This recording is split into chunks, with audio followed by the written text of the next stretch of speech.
مجھ سے شدید غلطی ہو گئی کہ میں نے ایک عورت پر خامخواہ اعتماد کر کے اسے اپنا رازدار بنانے میں عجلت سے کام لیا۔ اب دیکھنا یہ ہے کہ میری اس غلطی کا کیا نتیجہ نکلتا ہے۔ پھر اس نے دوسرے پروہت پر نظریں جما کر کہا، خیر جو ہونا تھا ہو چکا، ہمیں چاہیے کہ گزشتہ غلطیوں کو بھول جائیں اور آئندہ احتیاط سے کام لیں۔ احتیاط کا تقاضا یہ ہے کہ ہم سب اسی وقت مندر سے نکل کر ساتھ والی پہاڑی کی کسی کھائی کو اپنا مسکن بنا لیں اور سب کی نظروں سے چھپ کر اپنی جانیں بچانے کی کوشش کریں۔ مندر سے فرار اور کھائی میں چھپنے میں مصلحت یہ ہے کہ اگر ہمارا راز کسی طرح فاش بھی ہو جائے تو ہم ان ملیچوں کے ہاتھ نہ آئیں گے۔ یہ سن کر دوسرے پروہت نے فوراً کہا، آپ کا دماغ تو بڑا زرخیز ہے، آپ خوب سوچتے ہیں، مگر آپ یہ بھول گئے کہ مندر کے دروازے پر چاق و چوبند پہرے دار موجود ہیں جو آپ کو کسی طرح باہر نہیں نکلنے دیں گے۔ پھر آپ پہاڑ کی کھائی میں کس طرح بیٹھیں گے؟ بوڑھا پروہت بولا، شاید آپ کو خبر نہیں ہے، دروازے پر ہی پہرا نہیں بلکہ سارے مندر کو سواروں نے اپنے گھیرے میں لے رکھا ہے۔ تیسرا پروہت بولا، آخر کوئی تدبیر تو سوچنی ہی پڑے گی۔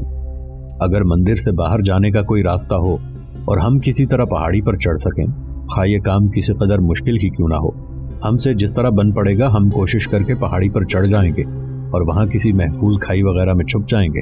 یہ سن کر بوڑھا پروہت بولا، مندر سے باہر نکلنے کا دوسرا کوئی راستہ نہیں، اور پہاڑی دیکھنے سے پتہ چلتا ہے کہ اس کے ہر طرف بلند مقامات تک پتھروں کو تراش تراش کر دیوار کی مانند ہموار کیا گیا ہے، جس کی وجہ سے نہ تو ادھر سے کوئی اوپر چڑھ سکتا ہے اور نہ ادھر سے نیچے اتر سکتا ہے۔ تیسرے پروہت نے کہا، کیوں نہ ہم مندر کی فصیل کے کسی کونے سے کمند لگا کر اتر جائیں، اس طرح ہمارا مسئلہ حل ہو جائے گا اور ہم رات بھر ڈر اور خوف سے پریشان ہونے سے بچ جائیں گے۔ دوسرا پروہت بولا، میں تمہارے خیال سے متفق ہوں، میں خود بھی یہی کہنے والا تھا، آئیے چلیں، اب اس کام میں دیر نہ کی جائے۔ بوڑھا پروہت قدرے غصے سے بولا، اور میرا کیا ہوگا؟ یہ سن کر تیسرا پروہت بولا، آپ کو پریشان ہونے کی ضرورت نہیں، ٹھاٹ سے اپنے کمرے میں سو جائیں۔ بوڑھا پروہت بولا، یہ بھی آپ نے خوب کہی، آپ تو ان ملیچوں کو شکوک و شبہات میں مبتلا کر کے مزے سے چلتے بنے اور میں خامخواہ ان کے شکنجے میں پھنس جاؤں، کیا آپ کا یہی انصاف ہے؟ بھائی آپ کا ہمارے معاملے سے کوئی تعلق نہیں۔ تیسرا پروہت بولا، وہ آپ کو بلا وجہ پریشان نہیں کریں گے، آپ بھی کیا خوب کہہ رہے ہیں۔ بوڑھا پروہت بولا، اگر انہوں نے مجھ سے دریافت کیا کہ اپنے مہمانوں کے بارے میں بتاؤ کہ کہاں غائب ہو گئے ہیں، تو میں یہی جواب دوں گا نا کہ میں واقف نہیں ہوں، اور یہ ناواقفیت کا اظہار میرے مجرم ہونے کے ثبوت میں کافی سمجھا جائے گا۔ پھر وہ لوگ مجھے یا تو قتل کر ڈالیں گے یا تا زندگی قید میں رکھیں گے۔ آپ تو ان کی قیدی کو رہا کرانے کی کوششوں میں ناکامی کے بعد صاف نکل جائیں گے اور میں بے گناہ خامخواہ پھنس جاؤں گا۔ ٹھیک کہا ہے بزرگوں نے کہ یہ نیکی کا زمانہ نہیں ہے، نیکی کا جواب ہمیشہ بدی میں ملتا ہے۔ تیسرا پروہت بولا، بس اب یہی ہو سکتا ہے کہ آپ بھی ہمارے ہمراہ چلیں۔ بوڑھا پروہت غصے سے بولا، یہ کیسے ممکن ہے کہ میں خود ہی ہمیشہ کے لیے اس مندر کو چھوڑ جاؤں؟ تیسرا پروہت بولا، بھائی آپ سے ہمیشہ کے لیے مندر چھوڑنے کو کون کہہ رہا ہے؟ جب یہ لوگ اس مندر سے چلے جائیں تو آپ واپس آ کر مندر کو سنبھال لیں۔ بوڑھا پروہت جھنجھلا کر بولا، آپ بھی کمال کی باتیں کر رہے ہیں، غالباً آپ نے مجھ کو بھی ایک ناقص العقل عورت سمجھ لیا ہے جسے آپ الو بنا کر پھسلانے میں کامیاب ہو جائیں گے۔ ذرا یہ تو سوچئے، آج یہاں سے فرار ہو گیا تو پھر کبھی کیسے یہاں واپس آ سکتا ہوں؟ تیسرا پروہت بولا، میرے بزرگ پروہت آپ خامخواہ ناراض ہو رہے ہیں، غالباً آپ اس وقت دوسرے خیالات میں کھوئے ہوئے ہیں، آپ پر کوئی بھی شک نہ کرے گا۔ ہمارا راز فاش ہونے کے بعد آپ سے پوچھ گچھ کی جائے اور ہمارے بارے میں پوچھا جائے تو آپ یہ کہہ کر بری ذمہ ہو سکتے ہیں کہ میں تو کمرے میں سو رہا تھا، مجھے پتہ نہیں ان لوگوں نے خفیہ کیا کارروائی کی اور کب چپ چاپ چھپتے چھپاتے بھاگ نکلے۔ بوڑھا پروہت بولا، کیا یہ کہہ کر میں بری ذمہ قرار پا سکتا ہوں؟ جناب اگر آپ دانا اور ہوشیار آدمی ہیں تو میں بھی اس قدر بے وقوف اور احمق نہیں ہوں کہ اپنی اچھائی برائی کو سمجھنے سے قاصر رہوں اور آپ کے ارادوں کو نہ سمجھوں۔ ایک طرف تو پروہتوں میں بحث و مباحثہ جاری تھا اور دوسری طرف امینہ نے آفتابے میں گرم کیے ہوئے پانی میں کچھ عام سرد پانی ملا کر پہلے تو راجکماری کا منہ اور ہاتھ دھلائے، پھر اس کام سے فارغ ہو کر 5-7 منٹ ادھر ادھر گزارے اور پھر راجکماری کے کمرے میں آ گئی۔ یہ کمرہ بڑے سلیقے سے آراستہ کیا گیا تھا، کئی خوشنما قیمتی قالین ساتھ ساتھ بچھے ہوئے تھے۔ کمرے میں 4 کافوری شمعیں روشن تھیں جن سے سارا کمرہ جگمگا رہا تھا۔ راجکماری ایک بیش قیمت انابی مخمل کی مسند پر بیٹھی ہوئی تھی اور اس کے قریب امینہ بھی مؤدب بیٹھی تھی۔ امینہ نے موقع غنیمت جان کر پروہت کا قصہ چھیڑ دیا اور اس کی ابتدا اس طرح کی، سب سے پہلے اس نے بند دروازے پر نظر ڈالی، پھر بولی، حضور مجھے کچھ عرض کرنا ہے، مگر میں ڈرتی ہوں کہ خدا نخواستہ اگر میرا راز فاش ہو گیا تو میں جیتے جی مر جاؤں گی اور کسی خوفناک مصیبت اور عذاب میں گرفتار ہو جاؤں گی۔ تمہیں مجھ سے ڈرنے کی ضرورت نہیں، راجکماری نے کہا، میں کبھی تمہارا راز فاش نہیں کروں گی۔ امینا بولی، اب میری عزت و آبرو کے نگہبان اللہ میاں اور آپ ہیں، خدا نخواستہ کہیں حضور کی خیر خواہی میں میری جان ہی نہ جاتی رہے۔ بھائی میں کہہ تو رہی ہوں، راجکماری نے کہا، کہ میں کسی پر تمہارا راز افشا نہ کروں گی اور میری وجہ سے تمہیں کوئی نقصان نہیں پہنچے گا۔ البتہ تمہیں اس کا خیال رکھنا چاہیے کہ مجھے فضول، بیکار اور بیہودہ باتوں سے کوئی دلچسپی نہیں۔ امینا بولی، یہ کبھی نہ ہوگا کہ میں حضور سے کوئی بیکار، فضول اور بیہودہ بات کروں، مجھ میں اس کی جرت نہیں ہے۔ میں اس وقت آپ کی خدمت میں ایک نہایت ضروری اور کارآمد بات عرض کرنا چاہتی ہوں۔ راجکماری نے کہا، ٹھیک ہے، اب تم کہو کیا کہنا چاہتی ہو، میں غور سے سن رہی ہوں۔ امینا بولی، حضور کچھ دیر پہلے میں آگ کے قریب بیٹھی آفتابے میں پانی گرم کر رہی تھی، اتفاقاً وہ مقدس پروہت جس کی اس مندر میں سکونت ہے میرے قریب آ کر بیٹھ گئے۔ میں نے ان کی طبیعت کا حال پوچھا تو انہوں نے خوش ہو کر دعائیں دیں اور کہا کہ اس وقت ان کے پاؤں میں سخت درد ہے۔ یہ سن کر میں نے ازراہ انسانی ہمدردی انہیں تسلی و تشفی دی تو ہمارے درمیان بات چیت ہونے لگی اور گفتگو کے دوران حضور کا ذکر خیر بھی ہوا۔ آپ کی قید کا سن کر ان کے آنسو بہنے لگے۔ وہ انتہائی رقیق القلب انسان ہیں۔ آپ کا قصہ سن کر اس قدر بے قرار ہو گئے کہ بڑی مشکل سے میں نے سمجھا بجھا کر ان کی بے قراری دور کی۔ وہ بار بار جوش میں آ جاتے تھے اور کہتے تھے کہ اس ہندو راجکماری کی مدد کرنا میرا فرض ہے اور میں اپنی جان دے کر بھی راجکماری کی مدد کرنے پر آمادہ ہوں، لیکن میں تنہا اتنے آدمیوں کا مقابلہ نہیں کر سکتا۔ میری کوشش سے بے گناہ راجکماری کو رہائی نہیں مل سکتی۔ پھر کافی دیر کی سوچ بچار کے بعد انہوں نے رامائن کی چند کتھائیں ایک کاغذ پر لکھ کر مجھے دیں اور یہ کاغذ آپ تک پہنچانے کے لیے کہا، اور اس کے ساتھ زبانی یہ پیغام دیا کہ راجکماری ان کتھاؤں کو ہر رات اپنی قیامگاہ کے کسی کونے میں بیٹھ کر پڑھتی رہے، پھر انہیں پڑھنے کے بعد وہ پرماتما کے حضور گڑ گڑا کر اپنی رہائی کی پرارتھنا بھی کرے تو آئندہ 10 روز میں قید و بند کی اذیت سے نجات پا سکتی ہے۔ پھر امینا نے کاغذ نکالا اور راجکماری کے سپرد کر دیا۔ راجکماری نے شمع کی روشنی میں کاغذ کی تحریر پر نظر ڈالی تو پہلے تو ازحد حیران ہوئی، پھر اس کاغذ کو پڑھ کر اپنے تکیے کے نیچے چھپا دیا اور امینا کی طرف نظر اٹھا کر حیرت سے دیکھا اور بولی، امینا مجھے تمہاری اس جرت اور ہوشیاری پر سخت حیرت ہے کہ تم نے کس سلیقے اور ہوشیاری سے اس کام کو سر انجام دیا ہے۔ میں تم سے بہت خوش ہوں اور آج سے تمہیں اپنی رازدار سمجھوں گی۔ خدا نے چاہا تو شاید کبھی میں تمہاری اس رفاقت کا صلہ دینے کے قابل ہو جاؤں۔ خیر اب کافی رات گزر چکی ہے، تم بھی جا کر کچھ دیر سو لو اور مجھے بھی نیند آ رہی ہے، اب میں بھی آرام کرتی ہوں، کل پھر ہمیں سارا دن سفر میں گزارنا ہوگا، اس لیے اب کچھ دیر آرام کرنا ضروری ہے۔ امینا نے سلام کیا اور کمرے کے باہر آ گئی۔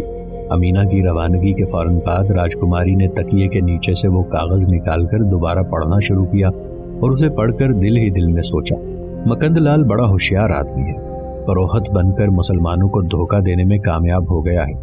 واقعی وہ میرے والد محترم کا سچا خیرخواہ اور جانثار ساتھی ہے، اپنی جان کی بازی لگا کر اکیلا ہی اپنے دشمنوں میں آ گیا ہے۔ یہ واقعی بڑی جرت کا کام ہے جو مکند لال ہی کر سکتا ہے، مگر یہ بات میری سمجھ میں نہیں آ رہی کہ اس اکیلے آدمی کی کوششوں سے میں کیسے رہا ہو سکتی ہوں۔ اس نے اپنے خط میں لکھا ہے کہ میں اپنی رہائی کے لیے تیار رہوں، وہ دہلی پہنچ کر مجھے کسی نہ کسی طریقے سے رہا کرائے گا۔ یہ یقیناً اس کی غلط فہمی ہے، اس کا دہلی پہنچنا ناممکن ہے، یہ کوئی ایسی آسان بات نہیں ہے۔ اگر یہ بھی فرض کر لیا جائے کہ وہ مکر و فریب کو بروئے کار لا کر دہلی پہنچ جاتا ہے تو یہ بالکل ناممکن ہے کہ دہلی میں وہ میرے قریب تک پھٹک سکے۔ یہاں میں ایک قطعی غیر محفوظ جگہ موجود ہوں اور میرے ساتھ چند آدمیوں کے علاوہ کوئی بھی نہیں ہے۔ اگر وہ مجھے یہاں قید سے نہیں چھڑا سکتا تو یہ کیسے ممکن ہے کہ وہ مجھے قلعہ دہلی سے رہا کرا لے؟ اس کی تمام کوششوں کا یہی نتیجہ ظاہر ہوگا کہ وہ پھر قنوج کے لشکرگاہ میں چلا جائے گا اور میرے والد کو یہ اطلاع دے گا کہ راجکماری زندہ ہے اور قلعہ دہلی میں قید ہے۔ اس صورت میں جبکہ سلطان محمد غوری غزنی سے روانہ ہو کر منزلیں مارتے ہوئے دہلی کی طرف بڑھ رہے ہیں، جہاں سے وہ اپنے نمائندہ ہندوستان قطب الدین ایبک اور دوسرے ساتھیوں کے ساتھ قنوج پر حملہ آور ہوں گے، یہ کسی طرح بھی ممکن نہیں ہے کہ میرے والد محض مجھے رہا کرانے کے لیے لشکرگاہ قنوج سے نکل کر دہلی پر حملہ آور ہوں۔ پھر یہ بھی ممکن نہیں کہ میں اپنی بے کسی اور مصیبت کے ایام میں اپنے ساتھ مہربانی اور محبت سے پیش آنے والے سردار کمال الدین سمرقندی کے ساتھ فریب سے کام لوں۔ حالانکہ سردار کمال نے اس وقت میری عزت افزائی کی جب انقلاب زمانہ سے میں ذلیل و خوار ہو رہی تھی۔ وہ مجھ سے محبت کرتے تھے، مجھ پر عاشق تھے، لیکن محض اس خیال سے میری طرف نظر اٹھا کر نہ دیکھتے تھے کہ کہیں مجھے ناگوار نہ گزرے۔ لیکن آج یہ کیفیت ہے کہ میں ان کے لیے اپنی جان تک دے سکتی ہوں۔ پھر میں تو انہیں اپنی محبت کا حال بھی بتا چکی ہوں۔ کیا میری یہ باتیں جھوٹ تھیں؟ نہیں، میں اب انہیں پہلے کی مانند محبت کرتی ہوں اور ان پر دل و جان سے فدا ہوں۔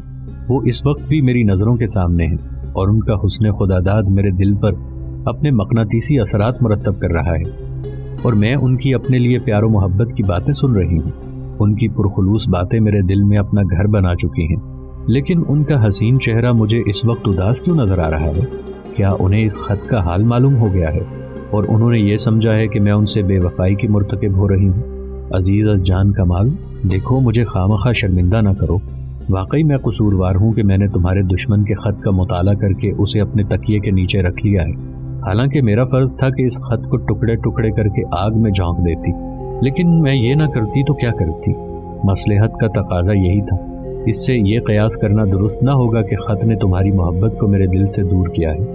میں ایک ہی دل رکھتی تھی جو تمہیں نظر کر چکی ہوں۔ اب دنیا میں خواہ کوئی بھی انقلاب آئے، میرے دل سے تمہاری محبت کو نکالنے سے قاصر رہے گا۔ کوہ ہمالیہ اپنی جگہ سے ٹل سکتا ہے، لیکن یہ ناممکن ہے کہ میرے دل سے تمہاری محبت نکل جائے۔ میں اپنے عہد پر قائم ہوں اور ہمیشہ قائم رہوں گی، اور تمہیں زندگی بھر خلوص دل سے محبت کرتی رہوں گی۔ مکند لال کا خط تو کوئی اہمیت ہی نہیں رکھتا۔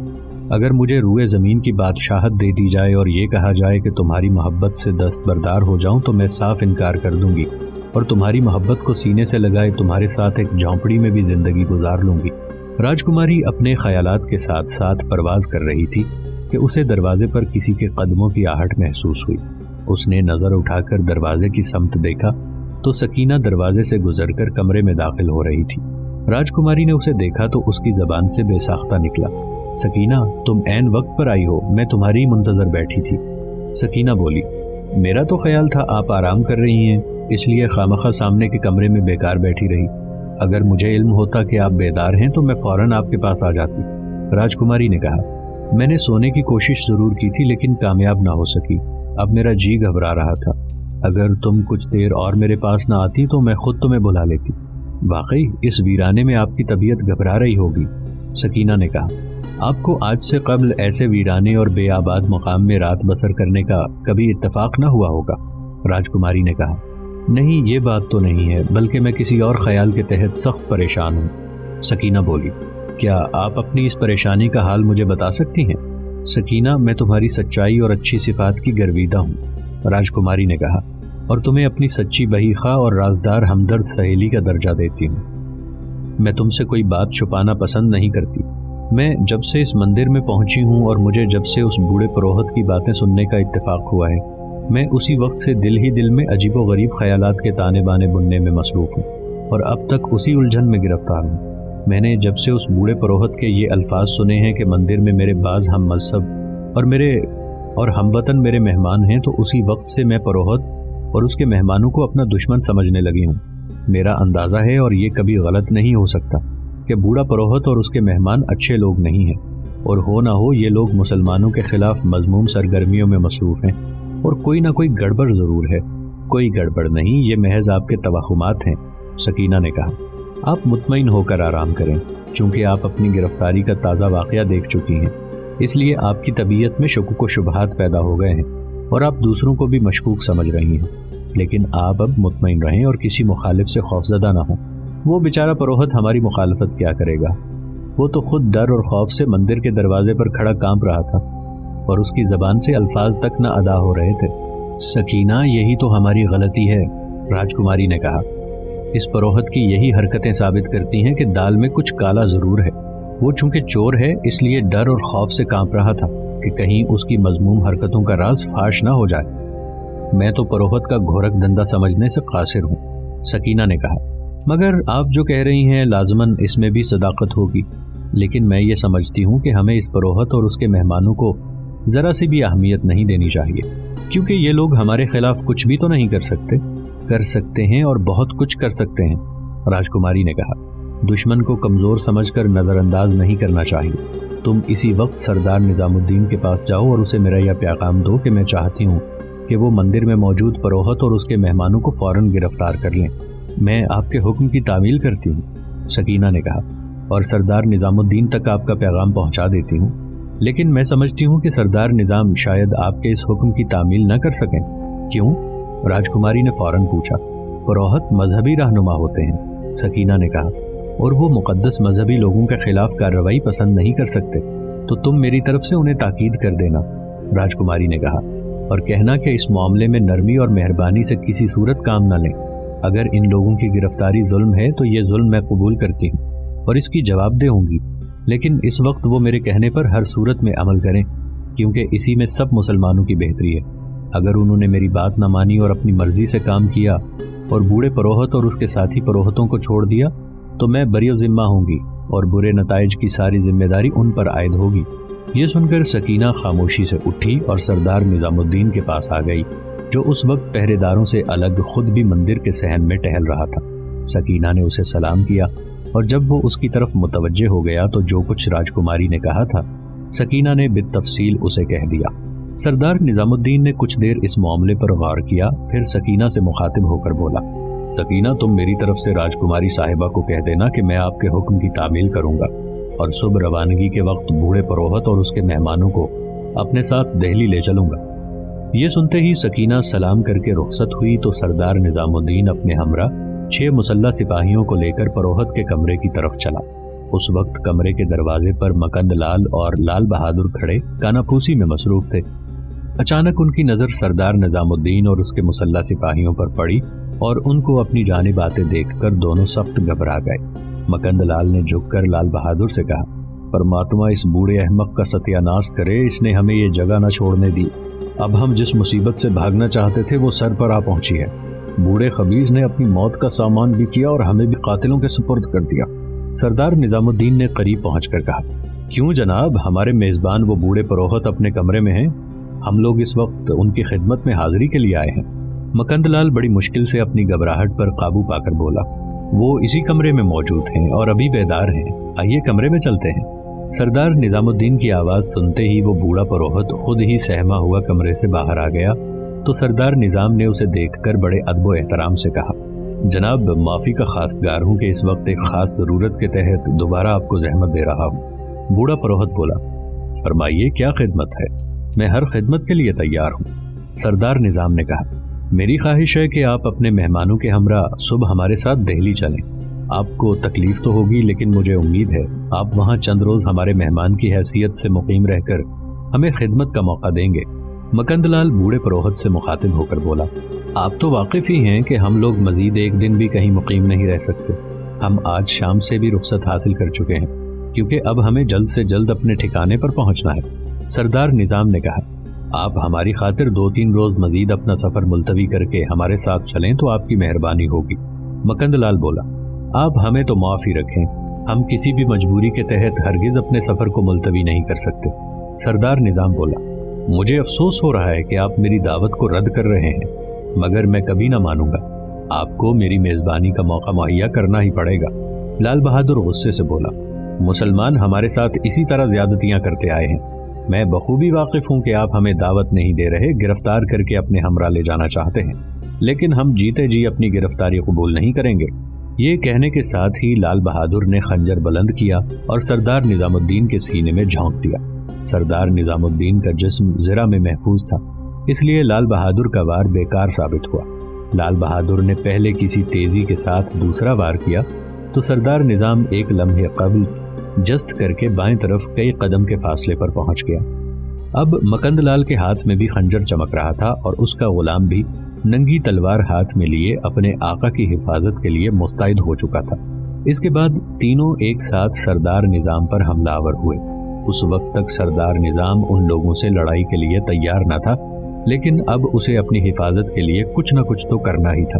اس نے اپنی تلوار کھینچ کر لال بہادر پر وار کر کے اس کی پیش قدمی کو روکنا چاہا، لیکن لال بہادر بڑی ہوشیاری سے اس کے وار سے بچ گیا اور پھر لال بہادر نے غصے سے آگ بگولا ہو کر برابر سے پھر خنجر کا وار کیا۔ اس بار سردار نظام کی تلوار لال بہادر کے خنجر سے ٹکرا گئی تو جھنکار کی آواز ابھری اور لال بہادر کے خنجر کا بڑا حصہ ٹوٹ کر دور جا گرا۔ مکند لال کے غلام نے لپک کر آگے بڑھتے ہوئے اپنی تلوار لال بہادر کو دینی چاہی، لیکن سردار نظام کی تلوار نے اسے اس کی مہلت نہ دی۔